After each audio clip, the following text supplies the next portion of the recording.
Hello, and welcome to another episode of Ask a Pianist. My name is Andrew Aarons, and today we'll be continuing our discussion about intention in music. In the first episode, we looked at Chopin's Funeral March, a piece that had very direct and clear intentions that we as pianists could figure out without difficulty. The only challenge present was the decision of how to present this intention to the audience. Now we're going to look in depth at different levels of intention, how we use them, and why. Furthermore, the phrases we'll consider will be far less obvious or clear in their intention than before. So there will be much more room for interpretational liberty. Let us begin. One of the most universal indicators that we have in terms of using different levels of intention resides in the structure of a piece. Consider the first movement of Scriabin's Second Piano Sonata.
After the dramatic opening, we have a section that is quite lyrical, and though the intentions are not explicitly stated, we can definitely come to some general conclusions. The opening is dominated by chordal and rhythmic gestures.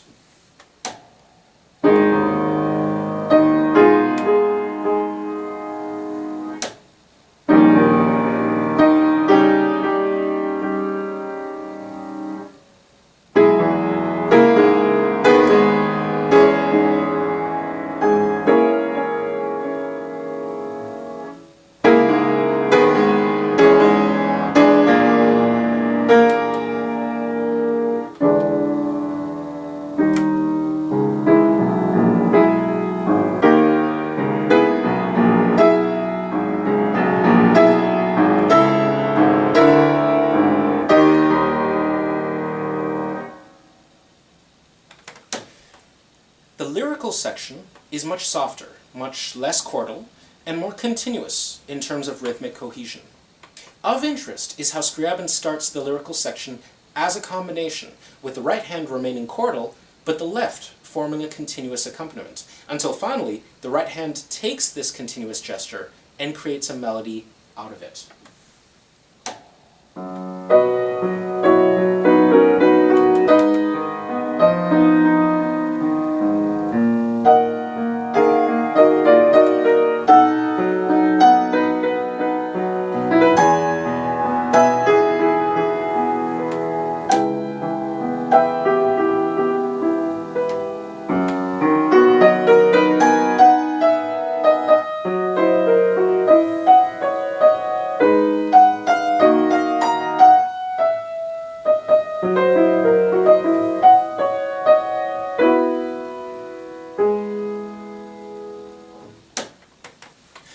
So, in general, we have two contrasting ideas in this opening. A character that is robust and segmented, that announces the musical material in a confident way, and a character that is more gentle, smooth, or romantic. Now, this is where we take a dive off the deep end and explore our own levels of intent. First, let's consider the contrast in character. Given the way that this piece is built, and the dynamic and rhythmic instructions provided by Scriabin in the score, we can follow the music quite literally in terms of performance, and the contrast will be evident to the audience listening. The transition point is a perfect example. In 4 bars, we can, as listeners, hear that things have changed.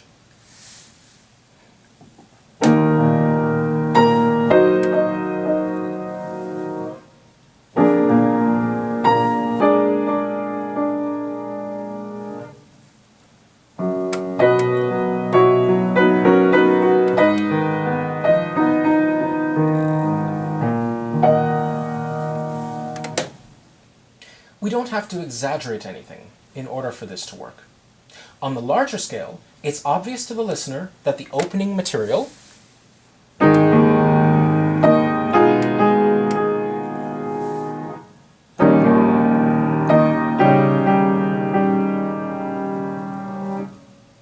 is far different from the lyrical.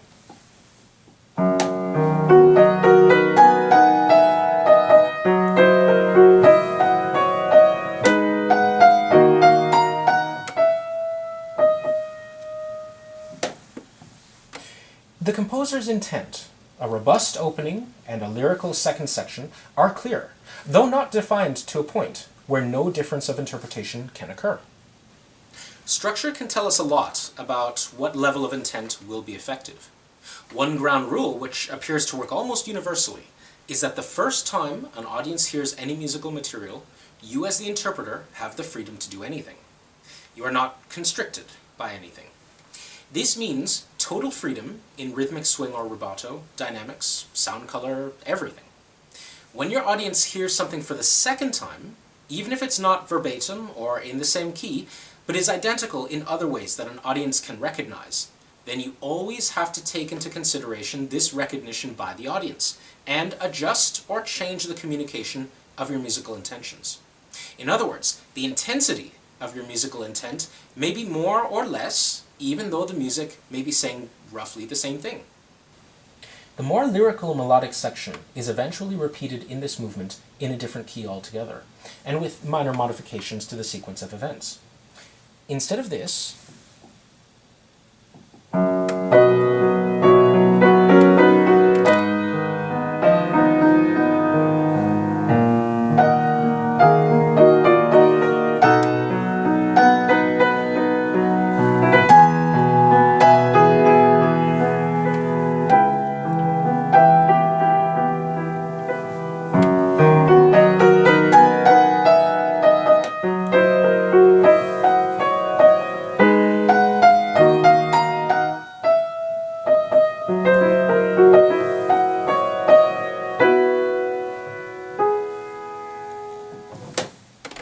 we have this.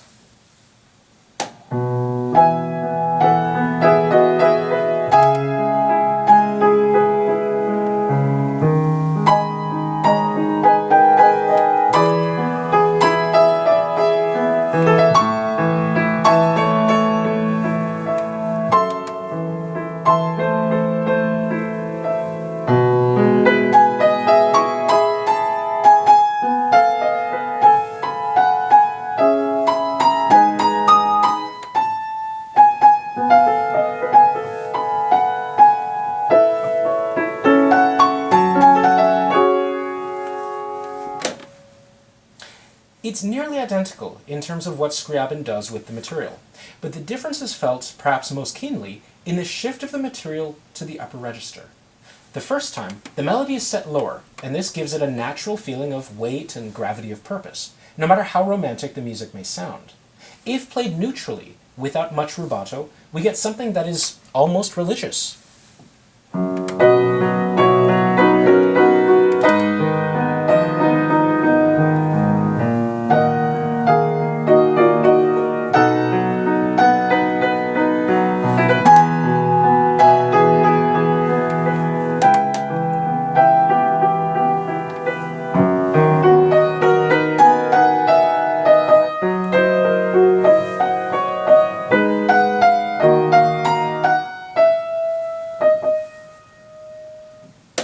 If we play the repeats of the melody neutrally, the upper register gives it a very different quality indeed.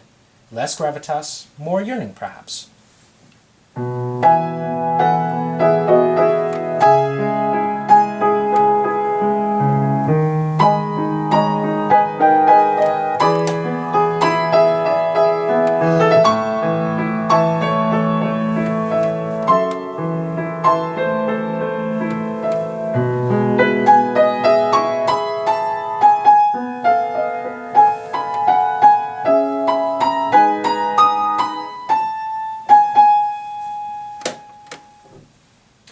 Regardless of what words we attach to these sections, they present both two different acoustical events based on similar material, and we can use this to our advantage when we are choosing what level of intensity we want to communicate with.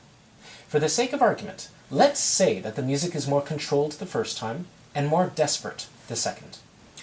I'll say it now. It's definitely possible to play the two sections exactly the same. The difference in character will be perceived by the audience not because of your intensity level, but because of the compositional differences Scriabin puts in. In this case, however, I would not recommend it, because Scriabin's aesthetic in this period uses a lot of what I call moment music, where, like in Chopin or Liszt, we may slow down to smell the roses once in a while, enjoying the moment. I'll get back to this, but it's an important point to remember. With this in mind, let's construct a reasonable shape to the phrase, with some rubato and changes in sound color.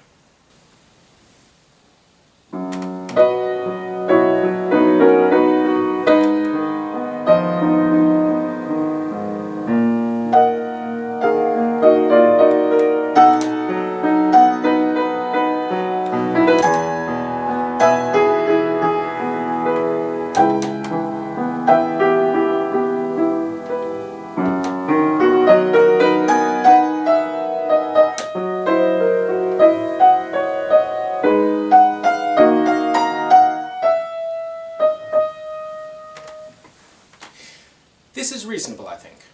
The first statement is played nearly straight.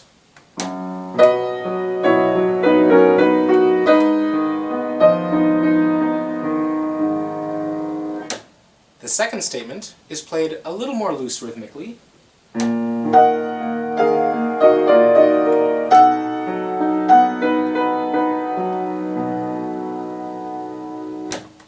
The third and fourth bits are simply reiterations, each with a little more exaggeration in sound color difference and timing.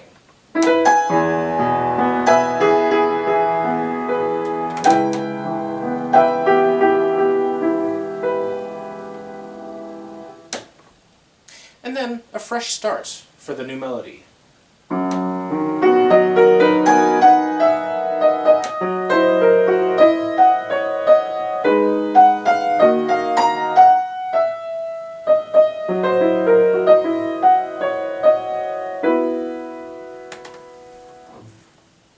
Now, let's transpose this interpretational structure onto the reappearance of this material in the second half of the movement.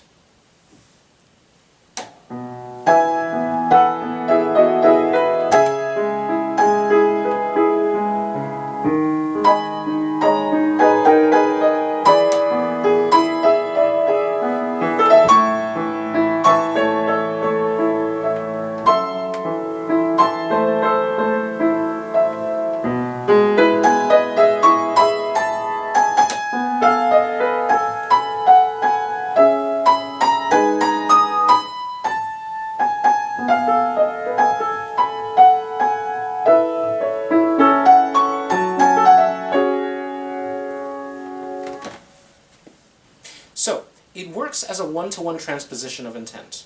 We take time in the same places and attempt to make the same range and sound quality changes before. The reason I mentioned before that I do not support this kind of one-to-one transposition is because of the material Scriabin gives us. As an example, consider the two small bits that occur just before the smooth melody.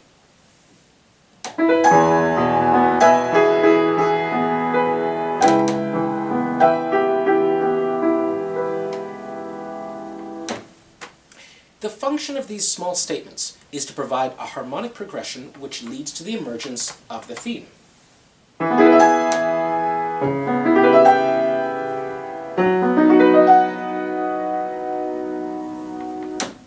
This change in chords is very expressive harmonically. It's a big deal to start in a major key and move immediately to a diminished chord that is close by, using the same gestures. It's like walking into a beautiful grass field, but then noticing the dead moose that happens to be lying in the shade of the trees.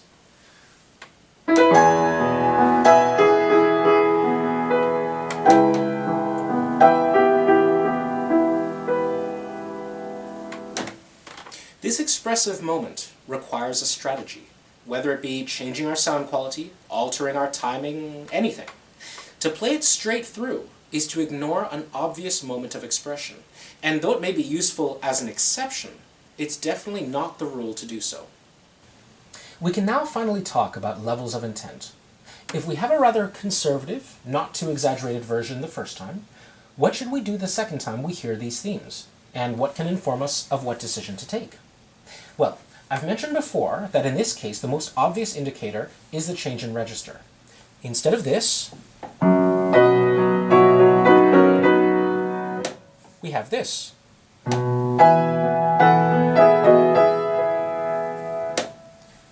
If we go with a generic interpretation, we can say that the first time exposes the audience to these themes, and in that way we should make the music itself as clear as possible so that the listeners can understand the structure, the key relations, and the gestures.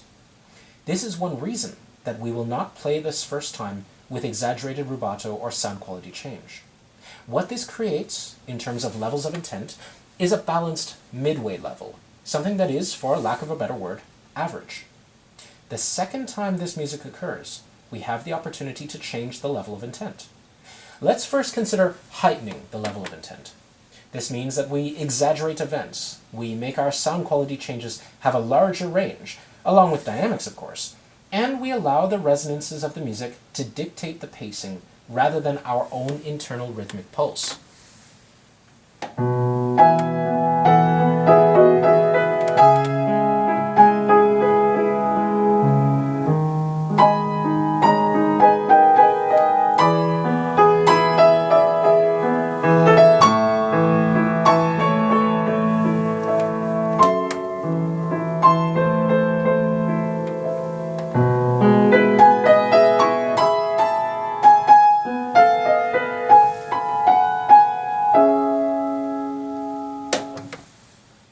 We're essentially telling the audience in a more direct and expressive way what is happening.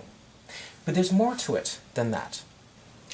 Taking a musical phrase and exaggerating random elements of it a second time does not automatically guarantee a change in the level of intent. What you have to do with each phrase is determine precisely what you want to say to the audience, and then magnify and clarify the meaning.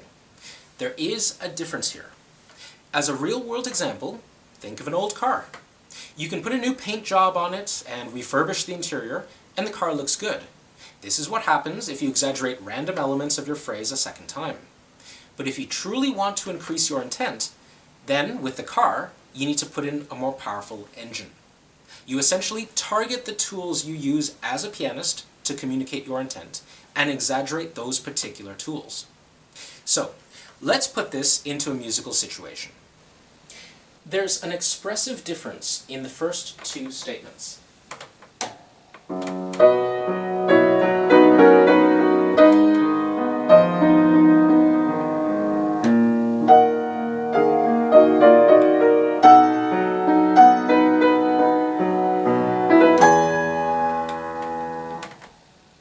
I'm changing the sound color between them, the dynamics in terms of how much each little phrase ends, and putting in a small rubato moment between the two.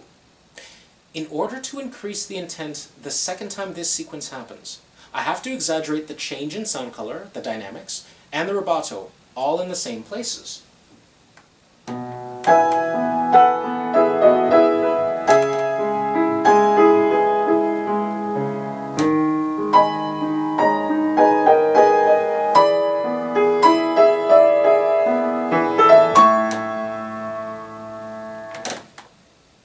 We're using the same tools of expression, but making them more powerful. Also, the elements are exaggerated to roughly the same degree for each.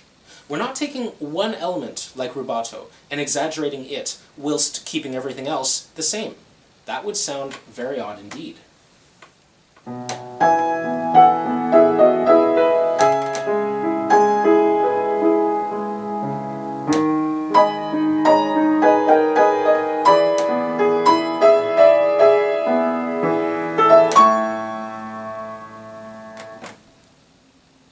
Now, we can do the same with the next two bits. The first time, the expressive power comes from the change in harmony, and we highlight that with a change in dynamics, sound color, and some rubato.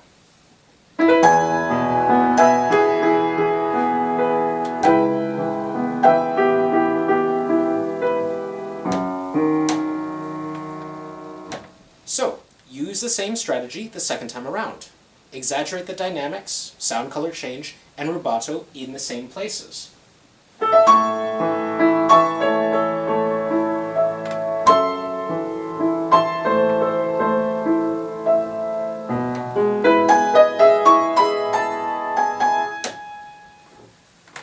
This creates the impression to the audience that I'm communicating Scriabin's musical content in a more expressive and heightened manner. The perception of intent in performance comes from listening to the full combination of expressive techniques we use at the piano. It doesn't rely upon only one facet, and because of this, when we change our level of intent, it must be done as a holistic combination, rather than simply upping one technical issue like speed or sound color. That's perhaps what makes this so difficult to explain and achieve. If you change your rubato, as an example, and take more time in a sequence the second time around, then you have to take into account how the sound is decaying, what your pedaling is doing to it, and other factors that rely directly upon resonance. If you change your sound quality range, making larger or more exaggerated shifts between a percussive sound and a non-percussive, then you have to take into account your dynamics, because these greatly affect the perception of percussion in the sound. All of them are interlinked, and shifting the intensity of one will immediately affect the intensities of all the others. Let's try lowering our level of intent by suppressing the communicative devices we use to express the music. We're going to use the same section and its repeat. However, this time we'll change the overall plan of our interpretation. The first time around, we want to be as expressive and romantic as possible. And the second time, due to the change in register, we want it to sound cold and distant, like a memory.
What did I do?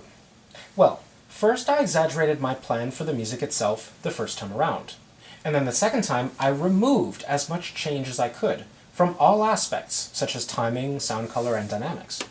When we remove the expressive directness of what we're playing, we gain something else, which is an auditory focus on the harmony and structure rather than the beautiful moments within the piece. If the harmony and structure are clear and creative, then this is possible. If the harmony and structure are unclear or generic and unoriginal, then the piece becomes boring. When we repeat musical material, and we're told to make changes or make it sound different, it's not just because it's a tradition to do so, or it is expected of us just because. We do this because good composers take into account how many times we've heard something, and if we're going to represent their music, we have to understand why they decide to either let the audience hear something again or not.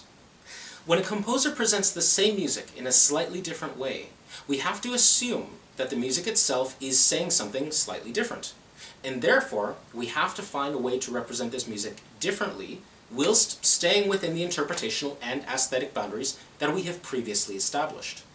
That's how we create an interpretation that is internally cohesive and not broken or piecemeal. This is also what separates good pianists from great ones. We will talk about intention again in more detail in another episode of Ask a Pianist.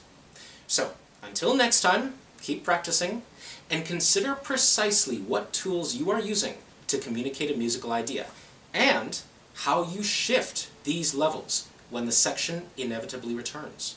I guarantee that thinking about this subject will help your interpretation become much more thoughtful and unique. Bye for now.